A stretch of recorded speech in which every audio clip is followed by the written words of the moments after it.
I feel like all of our lives, like once we look at it from a bird's eye view, we can see God's hand at work in our world. And so we make certain decisions and we don't know why we make them at the time, other than that we felt a sense of peace from the Holy Spirit. My husband and I, back like we were very young, young, poor, and in love, which is a great phase of life.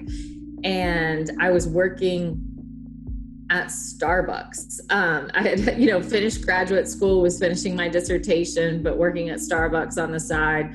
My husband had finished medical school, but he was taking a year off to also get a master's of public health. So it was like a year full of promise and potential with our education, but pennies, were coming in each week. Starbucks was just paying me, I could get insurance that way. So anyways, we're just working our tails off, and an internship became available, a non-paying internship became available at Harvard Law School. And we lived in Boston at the time. And I remember thinking like, I'm sure that job would help me just with my future and my trajectory, but we can't afford right now for me to quit Starbucks. But if I stay here, then I might be here forever. So we just made a leap of faith. Like, well, we don't even know how we're living on what we're living right now. We lived in a like 600 square foot apartment at a garden level in Boston, which really just meant when you looked out your window, you saw dirt. And our neighbors collected cans out of the trash. Like that was like what the economy of scale that we were in. But we thought somehow we're just going to have to live on less so that we can at least get jobs that have more promise for the future.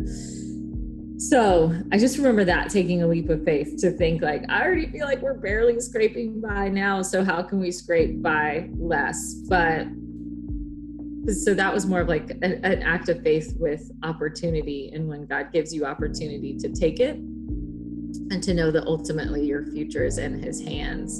And when I started at the Bible seminary, now we're doing okay financially, thankfully, and have been blessed, but now time is our greatest asset. I'm a mom and I have 4 kids and I have a job and an organization that I run. And so it just felt like time is my greatest asset. And so to join the Bible seminary and somehow find extra time to take classes and to write papers and to follow the reading log, that seemed like an act of faith too.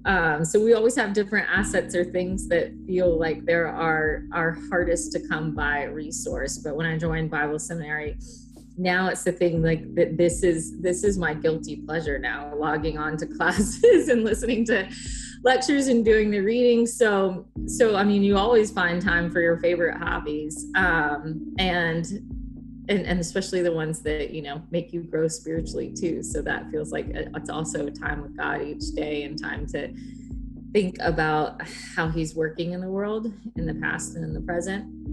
And so, yeah, I would just really encourage people to give during this time to the Bible seminary so that people can have the opportunity to grow in the Lord, and to do so in a way that's just founded in the Bible and has just that strong root system. Because I mean, I have kids, like I'm scared to death about them entering a world that everything is fragile and everything is flimsy, and that there's no real basis of truth for them to walk on. So just having something like this out there that's standing firm and promising not to change, and promising to educate our next leaders and pastors and archaeologists and historians is really huge, and something that we have to preserve and protect. And it's just the way the world works, that they also need electricity, and they also need students to fill those hallways, and scholarships to hopefully give people, all the dreams that come along with starting a seminary and wanting it to be something accessible